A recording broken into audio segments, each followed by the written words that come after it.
Can you spend a day in Oslo with just £20? Oslo is the capital city of Norway and it's one of the most expensive places in the world. Can we find enough budget-friendly things to do in Oslo to fill a day here without breaking the bank? So this morning we've come down to a place called Harold's Waffle for breakfast, and they do traditional Norwegian waffles here, which are different from the Belgian waffles. They're a lot thinner and they're actually heart-shaped. And on top of our waffle we've got some brown cheese, which is also very traditional here, and it turns brown apparently from the caramelizing of the sugar during the process of making the cheese. And we've also got some whipped cream. It's quite nice actually. This waffle cost 59 Norwegian kroner and you could get up to 3 toppings on it for that price. Instead of buying a drink, we are filling up our water bottle at this water fountain completely for free. Unfortunately, you have to pay to use the toilet and this cost us 10 kroner. We've just come down to Oslo's waterfront and over there you can see the iconic Opera House. And you can walk on the roof of this opera house for free, so we're going to go and walk up and have a look at what the view's like from up there. This place is so bright, the sun is reflecting off all these shiny white surfaces and we can hardly see a thing. Watching an opera isn't our cup of tea, but if you do want to watch a performance in the opera house, good tickets can be expensive. However, if you don't mind having an obstructed view, you can get standing and listening tickets for most performances for 100 kroner, which is only £8.40.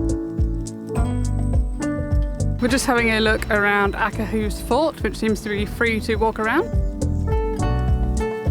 And another benefit of coming to this fort is that there is a free toilet here as well.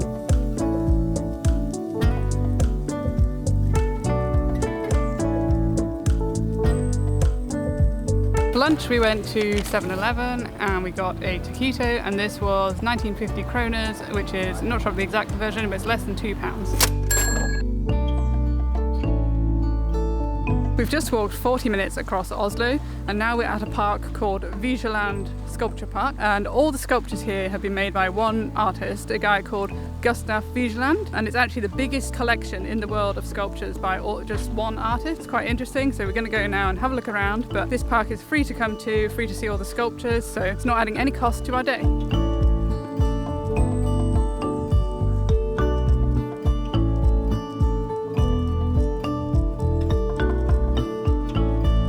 So we've walked around the sculpture park. There's quite a lot to see here, it's quite big and there's lots of different sculptures, but now we're going to head back down towards the city centre, and there's a palace I think on our route back, so we might stop off there, but I don't think we're going to have a huge amount of daylight left, so that's probably going to be the last thing that we'll be able to do in the daylight. We've just stopped off at this palace. It's quite nice, there's lots of big grounds and stuff that you can walk around and it's free to do that.